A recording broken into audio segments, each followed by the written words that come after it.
Retour sur le plateau de World Actu. À présent, nous épiloguons sur la question de la crise du Nozo avec cette toute récente attaque. Le 29 janvier, c'était du côté de Buea. Nous avons eu écho via images et vidéos que nous, par décence, ne relayerons pas ici, de ces attaques, de ces véhicules incendiés, de ces personnes lâchement assassinées.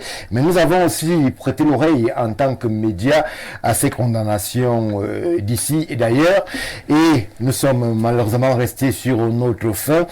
Pas de condamnation, que ce soit à l'échelon africain. L'Union africaine est restée bouche bée, d'autant plus que nos partenaires et amis européens et occidentaux, aucune condamnation n'est parvenue de ce côté-là. Ce soir, nous interrogeons sur ce qu'on a décidé de qualifier de jeu trouble de la communauté internationale. Je vais commencer par vous, Monsieur Mabara. Longuement, nous avons épilogué sur la question du Nozo sur nos différentes productions. On s'est parfois interrogé de certains silences ou alors de l'attitude de certains pays qui continuent d'héberger les financiers de cette crise-là. Tous ces pays sont connus et répertoriés au sein des agences de renseignement camerounaises. Aujourd'hui, qu'il y ait encore des attaques et que le même silence continue sans que les pays dits amis et partenaires du Cameroun réagissent, est-ce qu'on peut craindre un jeu trouble de la communauté internationale? Stéphane, mon propos va s'articuler autour de deux arguments principaux. Je vais commencer par le premier qui porte sur le fait que, que ce soit déplorable que nous puissions observer un silence pareil. On se pose la question de savoir où est passée la solidarité internationale. Parce que je me dis, un incident qui se produit au Cameroun, naturellement, quoique cela n'a pas de répercussions directes ailleurs, mais ils se sentent également menacés. Et cela doit d'abord commencer par nos pays voisins. Déjà commencer par le Nigeria. Le Nigeria ne s'est pas prononcé. Parce que quand on parle toujours de la communauté internationale, on a toujours tendance à croire qu'il s'agit de l'Union européenne, il s'agit des États-Unis et bien d'autres. Non, moi je pense également que lorsqu'on parle de communauté internationale, on doit aussi prendre en considération des pays africains d'abord. Oui. Et maintenant, qu'est-ce que les pays africains de manière individuelle ont eu qu'est-ce qu'ils ont eu à faire? Ils n'ont pas réagi. Ils sont restés dans leur calme le plus absolu. Donc c'est à déplorer réellement. Quant aux autres partenaires, je veux aussi dire que de manière globale des relations internationales, il y a un principe fondamental. C'est quoi? Pas d'intérêt, pas d'action. Alors, de manière globale, l'Occidental va se poser la question, qu'est-ce que moi je gagne de manière directe à pouvoir peut-être aider le Cameroun à juguler une crise pareille? On a vu des tentatives de médiation de certains pays qui ont été plus ou moins élagués par l'État du Cameroun. Je vous ai dit pas d'intérêt, pas d'action. En venant proposer un service de médiation, il y a une contrepartie qu'on ne nous dit pas. Ça, c'est connu de tous. Il y a une contrepartie que nous ne maîtrisons pas. Sont eux là-bas au sommet de l'État qui maîtrisent exactement quelle était peut-être la contrepartie que les autres proposaient. Peut-être ils allaient demander à être présents dans ces régions-là, peut-être pour une période, je ne sais pour quelle durée, parce qu'il fallait qu'il y ait aussi des observateurs. Parce qu'on ne saurait faire de médiation sans qu'il y ait des observateurs sur place. Alors, est-ce qu'ils allaient seulement se limiter au cadre d'une simple observation? Oui. C'est aussi ça. Donc, en réalité, sans être dans les secrets de Dieu, moi, je dis aussi de manière globale, ce silence aussi pourrait s'expliquer par le fait que l'État du Cameroun lui-même, n'est-ce pas, ne tend pas ou bien n'a pas intérêt à exporter cette crise-là. Il faut toujours présenter à ses partenaires que la situation est plus ou moins maîtrisée, qu'à lui tout seul peut arriver à juguler cette crise-là. Oui. C'est pour ça que de manière globale, on peut aussi comprendre pourquoi ces pays ou bien cette communauté internationale est restée muette face à cette situation-là. Vu que notre État, que ce soit au niveau de l'ONU ou bien que ce soit au niveau de l'Union africaine ou bien au niveau de la CEMAC, rares sont les fois où on va porter au niveau de la tribune cette crise-là au menu du jour. Merci, Monsieur Mabara. Madame Djikoumé, là, on est en plein cœur de l'arène internationale où on voit un pays, le Cameroun, qui est attaqué par des terroristes. Revenons d'abord sur un aspect précis, sur la qualification des gens identifiés et reconnus comme acteurs de ces troubles-là séjournent de façon allègre dans certains pays avec un statut de réfugié politique, alors que justement ce sont en fait soit des financiers, soit des personnes opérationnelles sur la zone de guerre. Alors, est-ce que ces pays-là font exprès de ne pas connaître le passé ou le passif de ces personnes-là en refusant qu'ils soient qualifiés et clairement définis et présentés même comme des terroristes? Pour comprendre la géopolitique mondiale, il faut déjà se fonder, n'est-ce pas, sur l'école de pensée de la majeure partie des pays qu'on appelle des grandes puissances. Chacune de ces puissances a ce qu'on appelle un agenda politique. Et l'agenda politique est toujours axé vers l'extérieur, beaucoup plus sur les pays vulnérables tels que l'Afrique. Et dans ces agendas politiques, nous avons donc leurs écoles de pensée. Nous allons prendre le cas des États-Unis, oui, qui est axé sur l'interventionnisme. Et nous avons vu cet interventionnisme qui a son modus operandi, tantôt la négociation, tantôt la menace. Nous avons la France également qui s'aligne derrière cet interventionnisme. À côté de ça, nous réalisons toujours qu'ils ont des budgets de défense chaque année qui sont beaucoup plus énormes, c'est-à-dire qu'au détriment parfois même du social. Et on a comme l'impression qu'il y a une forme de concurrence au niveau de ces budgets de défense à travers ces grandes puissances, parce que c'est ça aussi qui leur donne cette aura, cette dimension internationale. Nous avons, au-delà, n'est-ce pas, de ce budget de défense, ce que nous appellerons par la suite les complexes industrialo-militaires. Les gars produisent des armes. Et lorsqu'ils produisent des armes, c'est parce qu'ils ont dans ces agendas ce que j'appelais également la fabrication de la guerre. Dans la fabrication de cette guerre, on se croit un ennemi potentiel qui peut être réel ou tout simplement un ennemi imaginaire. Oui. Alors, et on surfe là-dessus. C'est pourquoi nous allons réaliser aujourd'hui que dans la géopolitique mondiale, c'est toujours un jeu d'équilibre. Des équilibres à travers la force, une force légitime qui, n'est-ce pas, relève des différentes armées que nous avons. Au-delà de l'économie de la guerre que vous nous présentez là, Madame Djikoumé. Permettez donc que je continue. Vous allez comprendre pourquoi est-ce que je plante déjà ce décor. Allez-y. Afin que vous compreniez. Alors, nous avons eu l'invasion ukrainienne par la Russie. Nous avons eu l'affrontement entre l'Arménie et l'Afghanistan. Nous avons le Soudan aujourd'hui qui est carrément déchiqueté. Nous avons la Centrafrique aujourd'hui qui peut-être a maté sa rébellion mais qui dans le nord continue de faire entendre sa voix. Nous avons au Cameroun des foyers de tension. C'est pour vous dire que, bon, j'en passe, il y en a tellement. Oui. C'est pour vous dire que cela rentre justement dans cet agenda politique des fabricants de la guerre, des fabricants de la menace. Il faut tester ces armes-là. Et souvent, vous entendez dire, on a vu les miliciens de Boko Haram, on a aperçu l'État islamique, des gars ont des armes super sophistiquées, on ne sait pas qui les leur donne. Comment vous voulez savoir qui les leur donne? Qui les leur donne, ce sont ceux qui fabriquent et leur donnent des armes. Alors, quand on fabrique ces armes, il faut bien les vendre aussi. Ça participe, n'est-ce pas, de l'enveloppe budgétaire de ces États-là. Alors, dire aujourd'hui qu'il y a la guerre au Nozo, il y a la guerre avec Boko Haram, vous avez réalisé avec quelle acuité le Cameroun s'est lancé dans la guerre contre Boko Haram avec les pays voisins. Or, c'était une nébuleuse, mais on a quand même réussi à réduire Boko Haram à sa plus simple expression, parce que c'était un ennemi.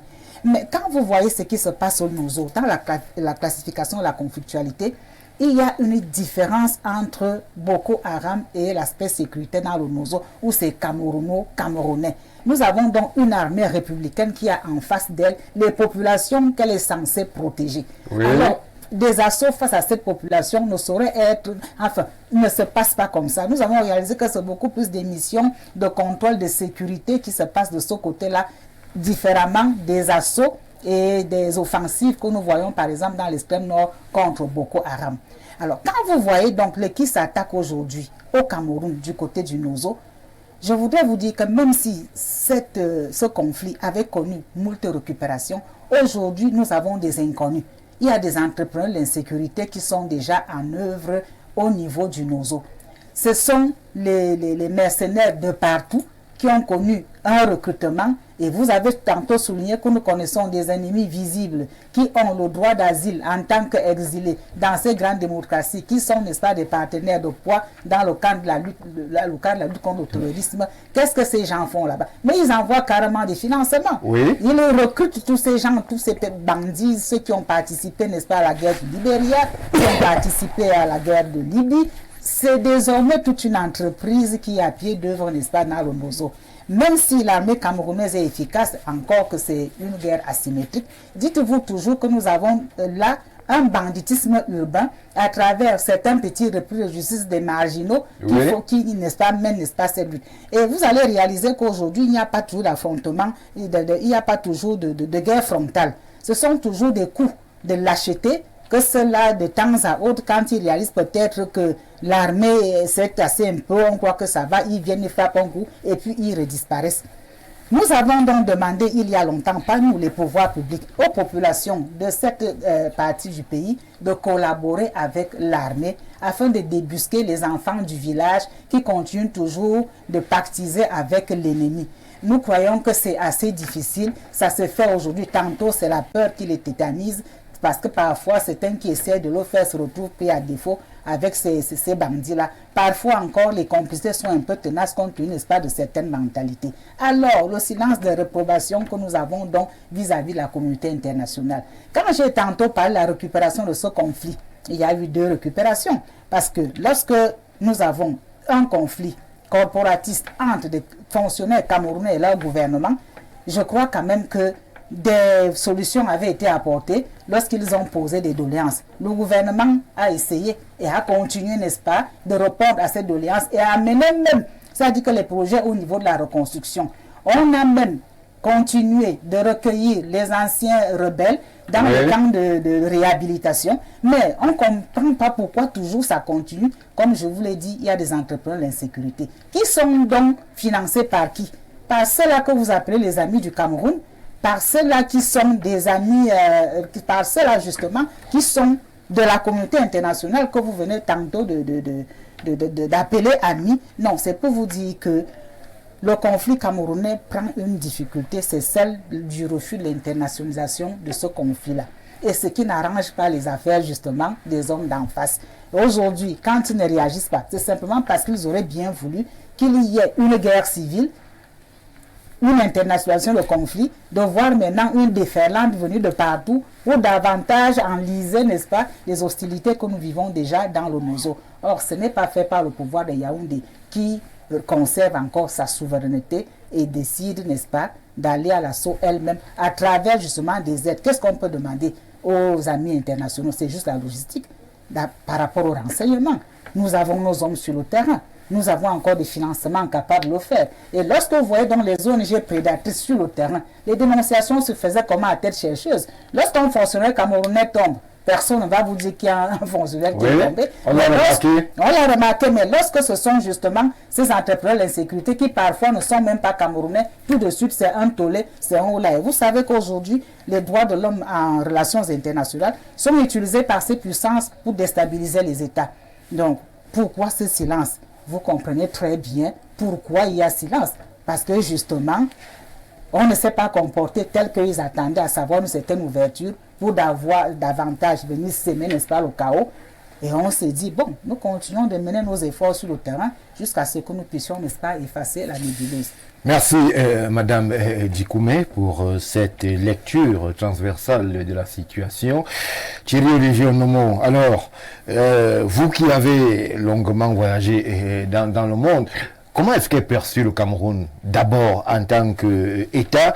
Parce que beaucoup, justement, s'échinent sur les réseaux sociaux à présenter le Cameroun tel une dictature, un pays où véritablement il n'y a pas de droits de l'homme, un pays où il n'y a pas de démocratie, où il n'y a pas de libertés humaines, ce qui fait que parfois ces bandits et autres terroristes en profitent pour arriver dans ces pays et justement se revêtir du statut de réfugiés politiques, alors que justement ils ont été parfois traqués par les forces de défense au Cameroun. Comment est-ce que l'image du Cameroun est perçue à travers le monde?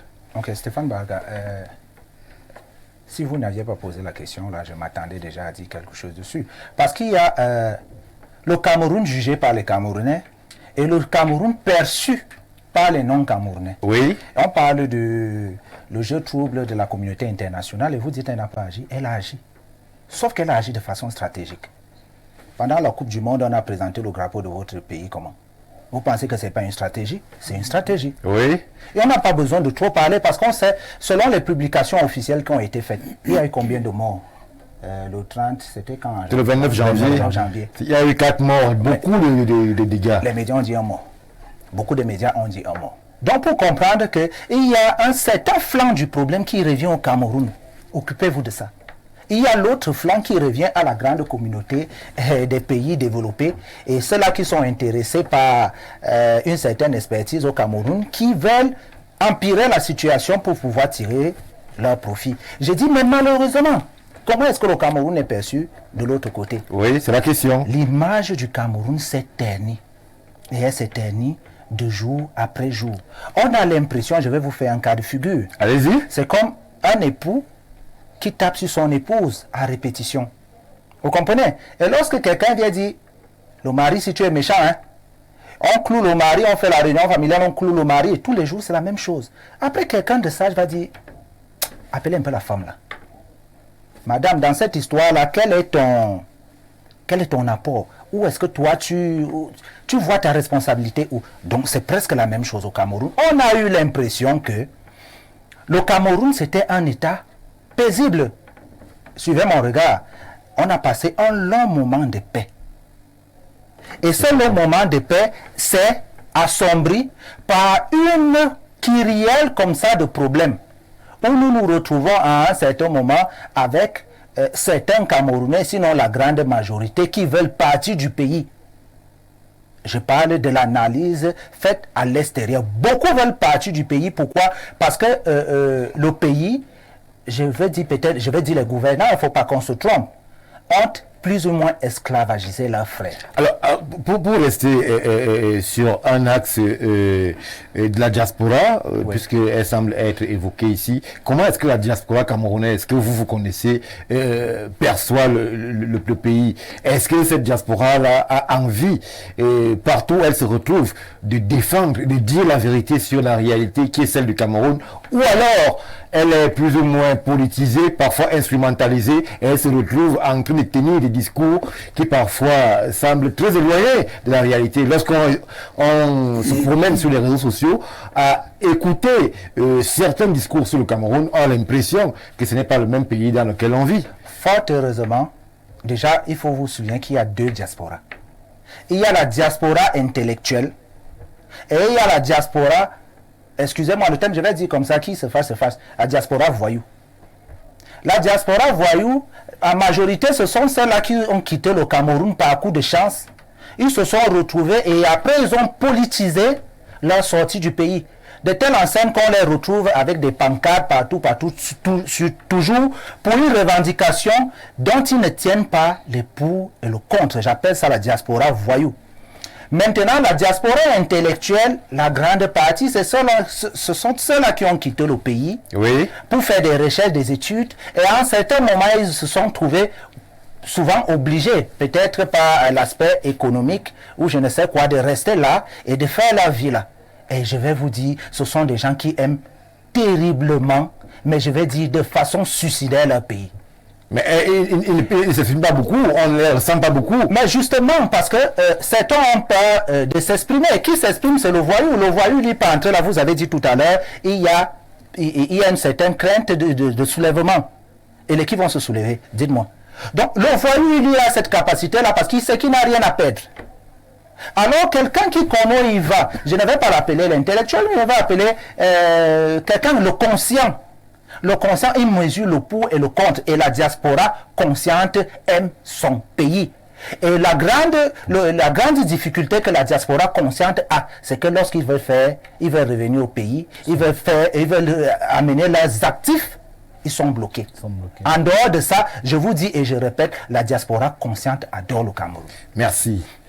Monsieur Nkor, je me tourne vers vous. On interroge ce silence assourdissant de la communauté internationale. C'est vrai que nos amis des Reporters sans frontières, les morts de Boya, à leurs yeux, que représente-t-il? Peut-être les morts de Gaza ou de Donetsk ou de Russie sont plus importants, mais on a souvent aussi écho de leur communiqué lorsque parfois il y a quelques bavures. On a l'impression que justement la guerre ou alors la crise tend à être instrumentalisée et que parfois c'est beaucoup de chantage qui est fait lors de ces communications internationales où le pays, le Cameroun, se retrouve sur la même table que de vulgaires assassins et autres voyous. Est-ce que vous voyez cette guerre continuer ainsi alors que l'on sait justement qu'il y a des mesures et initiatives qui ont été prises mais qui malheureusement ne sont pas aussi relayées par ceux-là qui prétendent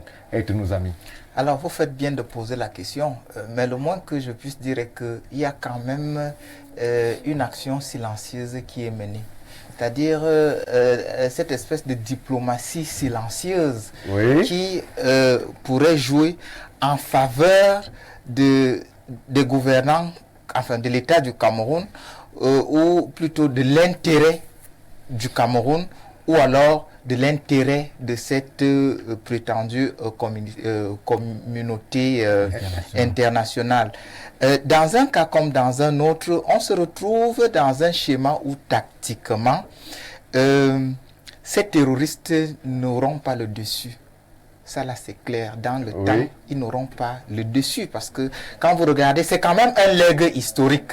Et ce legs, le conflit est issu d'un legs historique, mais qui a été amplifié dans ces moments dits de paix où on n'a pas compris que qui voudrait construire un espace, un État ou un pays pacifique devrait entreprendre pour pouvoir stabiliser effectivement le pays. On ne saurait conquérir les cœurs d'une partie de la population avec des armes. Il faut le faire à travers des actions sociales. Est-ce qu'il n'y a pas un distinguo à faire? S'agit-il de la population ou s'agit-il d'infiltrer dans la population qui ont choisi le chaos et qui ont choisi d'être des exécutants de décisions prises ailleurs? Lorsque l'on observe un peu, comme Madame Dikoumé le disait, le profil de ces voyous et autres terroristes, c'est des gens qui n'ont aucune culture, parfois aucune éducation, qui sont facilement instrumentalisables, qui sont ouverts à toutes les idéologies, même celles de l'argent et du mercenariat. Est-ce qu'il n'y a pas une officine qui travaille à ce qu'on en arrive à cette situation-là, malheureusement officine basée dans des pays dits amis et partenaires du Cameroun? Alors Stéphane, je crois qu'il faut faire attention parce qu'en réalité, ceux-là, qu'ils soient voyous ou pas, qu'ils soient intellectuels ou pas, qu'ils soient terroristes ou pas, c'est quand même une partie une partie du peuple qui peut avoir des aspirations, soient-elles démesurées ou pas. Il faut donc, dans cette optique, prendre leurs aspirations en compte, trouver un mécanisme pour les amener à comprendre qu'ils sont sur la mauvaise voie. Même si l'État l'a fait, il faut continuer de mendier la paix comme le chef de l'État l'a si bien dit, tout en sachant qu'ils ne vont pas prospérer. Ça devient difficile lorsque cette diaspora rentre en jeu. Ça devient encore plus compliqué lorsque, comme c'est un legs qui est un peu conflictuel, qui est discutable, on a l'impression que, et c'est le propre de l'Occident justement, qui fait tout pour souvent maintenir des poches de conflit pour tenir les gouvernants. C'est-à-dire à chaque fois, on va peut-être revenir sur le cas du Mali et autres. On vous fait croire qu'il y a une nébuleuse qui existe et que vous êtes incapable d'assurer la sécurité de vos populations. À chaque fois que vous allez dire non à la France, non à l'Angleterre, non aux États-Unis, on va allumer la flamme, ce sera la guerre, vous allez vous calmer. Donc, on fait tout pour vous tenir quelque part. Mais, pour ce qui est du Cameroun, j'ai pu vous le rassurer. C'est-à-dire,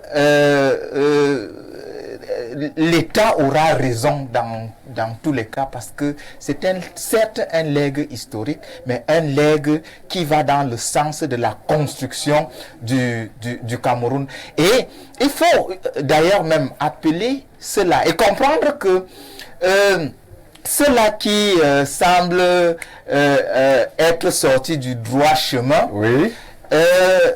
Ils sont utilisés par une catégorie de personnes. Lesquels?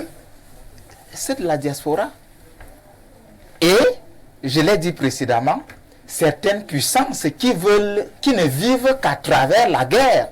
C'est-à-dire, si vous prenez un État comme la France, quand vous regardez stratégiquement et militairement, l'armée française, par exemple, n'est pas la première, n'est pas classée parmi les 5 premières armées du monde. Que non. Oui, c'est vrai. Lorsque vous prenez les États-Unis, ça c'est des États qui ne vivent que par le commerce des armes. Oui. Pour que ce commerce soit donc fructif, il faut créer un champ de guerre, des champs de bataille, où justement, eux, ils vont tirer profit. Et ça, c'est d'ailleurs le propre de ces grandes puissances, parce que lorsque vous étudiez, pour ceux qui peuvent convoquer les aspects historiques,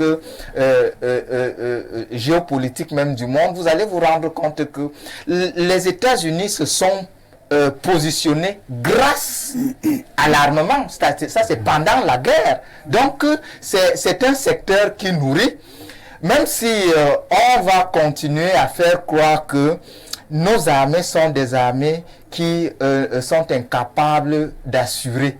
Pourtant, je peux vous le rassurer, nous avons les armées les plus puissantes. Et je puis d'ailleurs vous dire que l'armée camerounaise est très professionnelle. Oui, ça c'est, nous le savons, monsieur Nkor, merci.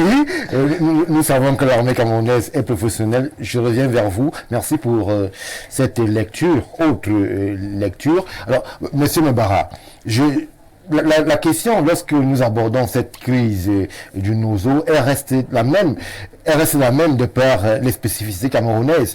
Et j'ai interrogé encore monsieur Nomo sur la perception qu'on a de l'État du Cameroun à l'extérieur. Mais on voit aussi quelques différenciations sur le positionnement de certains de nos amis.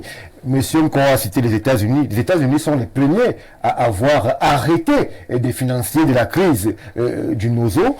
Et ils sont les premiers à avoir estradé des financiers. Quid nos autres amis, où justement on retrouve des idéologues de la guerre dans certains pays en Europe qui, à longueur de posts sur les réseaux sociaux, narguent et insultent l'État du Cameroun sans que cela n'émeuve les pays qui les accueillent. Est-ce qu'à ce niveau, le double jeu n'est pas mis en avant? C'est-à-dire, on veut aider, mais en favorisant en interne quelqu'un qui est déclaré hostile au pays qu'on veut aider. Stéphane, sans toutefois vouloir justifier l'attitude des autres, mais je dis aussi que de manière globale, ils peuvent peut-être s'appuyer sur le principe de non-ingérence dans la relation internationale. C'est-à-dire que c'est une crise qui vous concerne, à vous d'essayer de trouver des solutions, sauf si, pardon. Vous estimez qu'on peut faire la non-ingérence en embêtant quelqu'un qui finance la crise ou bien qui est contre le pays, qui ne met pas en danger le pays dans lequel il se trouve. Alors, ils s'attendent peut-être, moi je dis peut-être, ils s'attendent peut-être à ce que le Cameroun, c'est le Cameroun qui fasse plutôt la demande de manière officielle. Et là, maintenant, ils pourront maintenant demander la contrepartie. Je dis dans les relations internationales, vraiment, il n'y a pas d'action sans intérêt. Oui. Donc, c'est ce qui, à mon sens, justifierait peut-être leur attitude. Mais mes prédécesseurs, tout à l'heure, sur la question, l'ont si bien dit, n'est-ce pas? Certains pays vivent essentiellement du marchandage d'armes, n'est-ce pas? Alors, si la crise ne s'envenime pas, comment est-ce qu'ils pourront trouver leur intérêt? Il faut absolument que la situation s'enlise pour que eux, à leur niveau, puissent maintenant trouver également leur compte en écoulant leurs marchandises que nous savons, qui sont les armes. La plupart des pays africains ne sont pas des pays producteurs d'armes. Alors, à ce niveau, est-ce que vous pensez que l'État du Cameroun parle assez fort de la crise sur l'espace international. Nous avons des ONG camerounaises qui ont même lancé quelques fleurs. Par exemple, Action 237 Suisse du docteur Noir qui a porté plainte contre certains pays pour justement aller dans le sens d'une désignation internationale des responsabilités des uns et des autres. Mais est-ce que l'État du Cameroun en lui-même souverain estime et porte assez sa voix pour dire l'agression qu'il subit au quotidien de la part de ces terroristes et autres sécessionnistes? Stéphane, c'est un problème interne. Et le Cameroun tend à vouloir préserver aussi sa dignité sur le plan international. Puisque aller pleurer sur la scène internationale, aller exposer aussi la situation sur la scène internationale, reviendrait aussi à dire que non, nous attendons de vous votre assistance. Voyez-vous.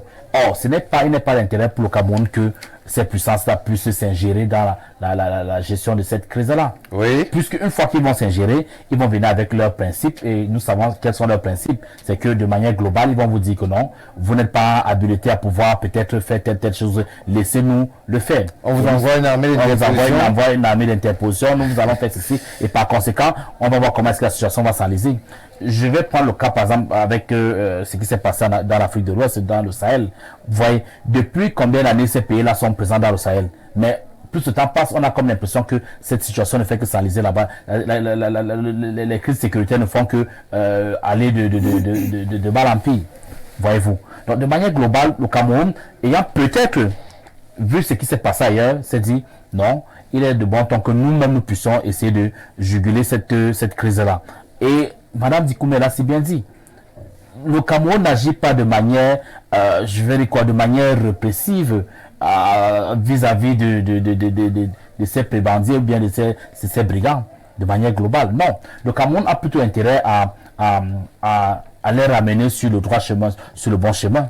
Voyez-vous. Donc, moi je me dis, le silence des uns aussi peut exprimer ou bien peut être le fruit en fait, peut exprimer le fait qu'il n'ait pas réellement intérêt à ce que cette crise puisse trouver une solution. Merci, M. Mbara. Madame Dikoumé, alors, sur la scène internationale, la posture et parfois certaines orientations stratégiques du Cameroun peuvent interpeller. Prenons un exemple qui est comme celui qui consiste à refuser des médiations. Est-ce que, même de façon symbolique, intégrer un partenaire n'amènerait pas à ce qu'il y ait une meilleure conscientisation à l'international et surtout un meilleur accaparement de l'espace médiatique pour que justement on sache qu'on est agressé et qu'on mette en avant les décisions qu'on prend pour arranger la crise? Non. Je vous ai déjà dit que nos amis d'en face ont dans leurs agendas politiques la fabrication de la guerre. Leur problème, c'est l'interventionnisme. Vous ne pouvez pas, lorsque vous avez une guerre, c'est même pas une guerre, c'est un conflit. Oui, c'est une crise. C'est même pas une crise sécuritaire. Lorsque vous traversez donc une crise sécuritaire chez vous et que vous savez que vous pouvez encore venir à bout de la dite crise, pourquoi l'internationaliser? Et nous savons déjà en fait que nous vivons une certaine sensibilité de notre espace politique. Qui part de quoi? Qui part, n'est-ce pas, déjà d'une première ingérence franco-britannique après la guerre mondiale où on boute l'Allemagne hors du Cameroun. Oui. Et les Camerounais, entre eux, après la brillante conférence de Fumban, n'ont pas estimé qu'après le fédéralisme, que les choses se soient passées telles qu'elles ont eu lieu. D'où est-ce que ça nous vient? C'est déjà ça la première interrogation, parce que les Camerounais en sont venus à s'interroger là-dessus. Et c'est ça qui crée, n'est-ce pas, les premières frictions. Après ces frictions, nous avons constamment des agressions répétées des facteurs que nous voyons souvent là-bas, une forme de séparatistes qui, tous les 1er janvier, 1er octobre, faisaient entendre leur voix. C'était l'indépendance du Cameroun occidental. Or, ils n'ont pas tenu compte de l'unification du Cameroun en son temps. Et ça crée problème, ça fait problème. Et nous savons qu'aujourd'hui, les Occidentaux, eux, ils sont à la course à l'espace. C'est ça leur problème. Qu'est-ce qu'ils ont fait lorsqu'ils partaient? Ils nous ont laissé un héritage colonial qui leur permettrait de revenir quand ils veulent. Ils basent, n'est-ce pas, leur interventionnisme généralement sur la langue, sur la religion et sur la langue de la religion, oui. Et quand ils viennent chez nous, il y a quelqu'un sur le plateau qui a dit quelque chose de pertinent, à savoir que l'État chez nous a été créé avant la nation. Et nous sommes en train d'aller vers la nation qui n'est pas tout à fait construite encore. Donc le nationalisme, nous ne le connaissons pas. Et c'est toujours à ce niveau justement que nos ennemis frappent pour fragmenter l'espace politique. Et si nous en venons aujourd'hui à chercher des médiations dans un conflit interne, est-ce que vous voyez, vous là, vous pouvez imaginer l'enlisement à partir du moment où les acteurs sont sur l'espace international, qu'ils sont même parfois réfugiés dans ces pays, on peut quand même s'interroger sur les acteurs. Oui, on s'interroge. Aujourd'hui, nous avons connu ça au nord et au sud-Soudan. Voilà un seul État à cause de la manne pétrolière qui se retrouve aujourd'hui effritée. Et vous connaissez tout ce que le Sud-Soudan traverse comme difficulté. On a cru que le Nord-Soudan au moins était soudé, mais ils ont tout fait pour embraser le Nord-Soudan. Voilà un État déchiqueté aujourd'hui. Et dans un proche avenir, je crois que c'est le Darfour qui risque de se retirer pour créer un nouvel État. Donc nous vivons dans une période où les autres, eux, ils sont à la course à l'espace. C'est leur problème. Avoir des bases arrière, construire des bases militaires, occuper l'espace, contrôler les voies maritimes. C'est ça aujourd'hui le nouvel ordre international que certains veulent mettre en place. À nous de leur barrer la route en restant justement soudés. En cherchant la médiation, vous reconnaissez déjà un ennemi, vous lui donnez une légitimité et le médiateur vient se mettre à courir dans votre propre maison, il va dans la zone dite anglophone, il revient dans la zone francophone. Or, nous ici, nous formons un et un seul Cameroun. Il n'y a pas de médiation dans une crise. S'il y avait les armes qui crépitaient entre deux belligérants, alors là, la géopolitique convoquerait ici une médiation. Mais ce n'est pas le cas au Cameroun. Merci. C'est pourquoi aujourd'hui, nous nous battons à résoudre en interne la crise qui sévit dans notre pays. Merci. Alors, Thierry Olivier Nomo, si vous aviez en face de vous un de ceux-là qui se disent partenaires et amis du Cameroun, que leur diriez-vous concernant de façon précise la crise dans le Nozo? Je m'inspirerai des paroles de Mme Dikoumi qui ont été très sages. Je dirais, l'une des rares guerres que le Cameroun est en train de vaincre et qu'a vaincu, c'est la crise du Nozo. Je crois qu'il y a des choses à parfaire, oui. Mais, de mon opinion, qui est déjà humble, je crois que le Cameroun s'en sort. Il y a des choses à améliorer. Je dirais à celui qui viendra me poser ce genre de questions que, en ce qui concerne les questions historiques, comme celle du Nozo, le Cameroun est en train de se battre et nous voyons les réalisations. Je suis de ceux-là qui pensent que tout n'est pas noir. Peut-être 90% est noir, mais les 10% là, concernant la crise au Nozo, je me dis, et comme ça là, je profite peut-être pour féliciter ceux-là qui s'occupent de ça. Vous êtes sur la bonne voie, vous pouvez pas faire. Voilà. Merci, Monsieur Nomo. Monsieur Nko, la question reste la même. Comment est-ce que, à l'échelon international, on change de paradigme quant à nos partenaires qui parfois, à dessein ou de façon hasardeuse, continuent à brandir des lexiques autres que ceux de la réalité lorsqu'on évoque parfois des terroristes, lorsque l'on évoque des actions de l'armée du Cameroun, lorsque l'on évoque la question du financement de cette crise. On a l'impression qu'il y a un dialogue de sourds entre le Cameroun et certains de ses partenaires. Vous faites bien de dire certains parce que vous avez rappelé l'action des États-Unis qui a quand même été à un moment donné salutaire. Oui. Et je pense qu'elle est salutaire. Le silence va demeurer parce que justement ces terroristes-là, ces boys-là, ils ont déjà échoué. En réalité, ils ont échoué. C'est pour ça que, ça c'est mon avis, hein, la communauté internationale, la soit dite communauté internationale, s'est dit, ben, nous avons essayé de les recadrer et comme ils semblent ne pas comprendre, nous faisons confiance au professionnalisme de l'armée camerounaise qui, tôt ou tard, va vaincre ces boys-là, ces terroristes. Et vous savez d'ailleurs que les attaques dont nous parlons aujourd'hui sont aussi nées du fait que la majorité de la population avait refusé, elle refuse déjà d'obéir aux villes mortes. Oui. C'est-à-dire, on se dit, ben, Ghost Town. oui, c'est-à-dire les lockdowns là, on se dit, ben, nous, ça nous regarde pas, on veut vivre. Oui. Et c'est pour ça que de temps en temps, ils reviennent de manière forte. Mais ça ne va pas durer, parce que ces populations ont compris que, effectivement, Elles obéissent de moins en moins au discours de la propagande séparatiste. justement parce que c'est l'État qui redonne espoir.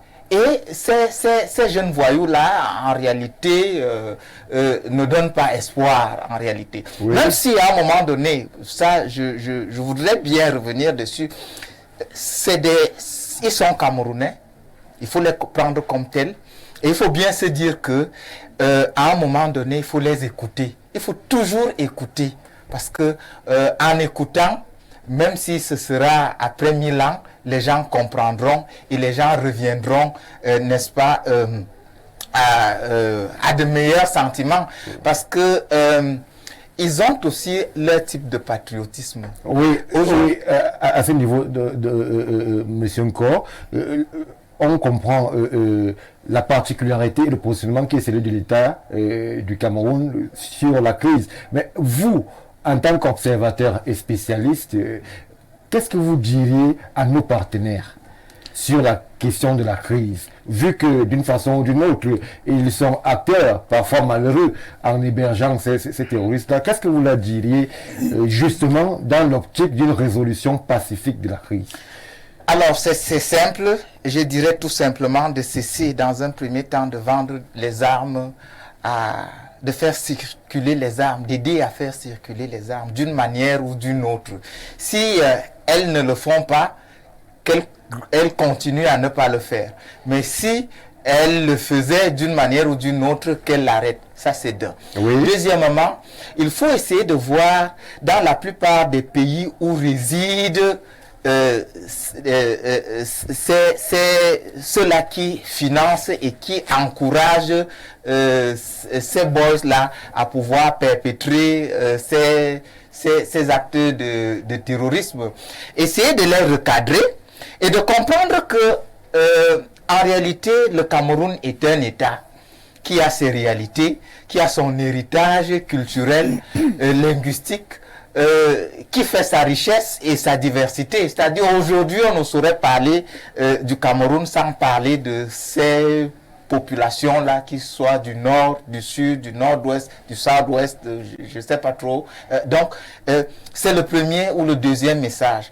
Le troisième message serait effectivement d'éviter de tenir un discours qui fragilise l'État. Parce qu'il y a des moments où vous allez voir un bonhomme secrétaire d'État venir de nulle part et essayer de donner des leçons aux Camerounais de manière globale, comme si les Camerounais n'étaient pas conscients de ce qu'ils veulent. Donc, ça c'est quatrièmement. Maintenant, peut-être à l'endroit des Camerounais eux-mêmes aussi, parce que c'est important. Il faut que ceux-là qui sont à la diaspora, moi, j'ai été de la diaspora, j'ai fait près d'une dizaine d'années à la diaspora. Donc, que nous comprenions que le Cameroun n'est pas exclusivement ce qu'on croit. Parce que c'est vrai que quand on est à l'extérieur, on a un patriotisme qui fait que quand on passe à gauche, on voit un immeuble, on peut déjà l'imaginer à Yaoundé et autres. Ça là, c'est possible. Mais maintenant, qu'ils comprennent que le Cameroun est en train de se construire de manière progressive. Mais maintenant, à l'endroit de ceux-là qui nous gouvernent, qu'ils mettent les aspirations des Camerounais au cœur des problématiques de leur politique de développement. Faire une planification qui va justement permettre à l'ensemble des Camerounais de pouvoir tirer profit, n'est-ce pas, des dividendes, du développement, n'est-ce pas, des bienfaits du développement. C'est-à-dire, ça commence par exemple par la construction des routes, l'amélioration de l'électrification rurale, urbaine et autres. Donc, si ceux-là qui gouvernent améliorent même les principes démocratiques, parce que en réalité, il faut également comprendre que à chaque fois qu'un régime semble être à sa fin, des tensions peuvent naître, les gens alimentent. Non, il faut améliorer la gouvernance, améliorer, n'est-ce pas, le processus électoral. Ça va davantage aider. Merci, Monsieur Nkor. Je vais relayer une contribution assez particulière. Elle nous vient d'un pays qui, justement, connaît aussi quelques tensions sécuritaires. Je parle ici du Burkina Faso. Que dit-elle? Salut le plateau, s'il vous plaît, laissez la communauté internationale tranquille. Vous avez le même problème que certains pays qui font face à la sécession. La France, l'Espagne, le Sénégal, le Nigeria, le Cameroun. C'est des problèmes politiques. Qui veut déstabiliser la France, l'Espagne? Résolvez le problème d'une manière politique et surtout n'indexez pas toujours les autres. Si vous permettez aux autres de savoir ce qui se passe chez vous, la faute à qui? Ne laissez pas la fumée de chez vous sortir. Stéphane, mon salut à Madame Medjikoumé, que j'apprécie beaucoup. Elle est du RDPC, mais ses prises de parole ne sont pas comme celles des autres, dont je ne vais pas citer les noms ici. C'est Paul qui nous écrit depuis Ouagadougou, c'est au Burkina Faso. C'est par vos mots et votre contribution, cher Paul, que nous sortons de cette question du Nouzo pour aller